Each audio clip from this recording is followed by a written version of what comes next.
We have just been briefed by the National Transportation Safety Board on yesterday's commuter train crash in New Jersey. One person was killed.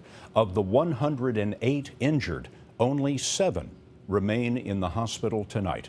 Kris Van Cleave has the breaking news. National Transportation Safety Board investigators have started interviewing the crew of the New Jersey Transit train that crashed into the Hoboken station yesterday. The engineer, 48-year-old Thomas Gallagher, is said to be cooperating and has provided a blood sample that will be screened for drugs and alcohol. Investigators recovered the data recorder from the rear of the train, but are still waiting to access the front cab. NTSB Vice Chair Bella Dinzar. Once the NTSB has a successful download, investigators will use that information to validate speed and get that information about the train. Investigators will examine the train for signs of mechanical failure, including any brake problems. Investigators are also gathering and reviewing multiple sources of video.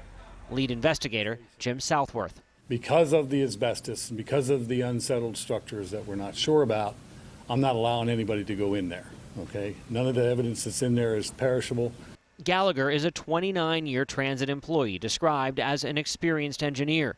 Sources tell CBS News so far the investigation has found no red flags in his background, work, or medical history. He was treated and released from a hospital hours after the crash. It takes a very quick minute maybe for this to happen, and it takes quite some time to unravel, particularly with the amount of data we get. While investigators stress it is too early to know what caused this accident, Scott, over the last 20 years, nearly a third of all derailment accidents have been blamed on human error. In New Jersey, that number jumps to nearly 60%. Kris Van Cleave for us tonight. Kris, thank you.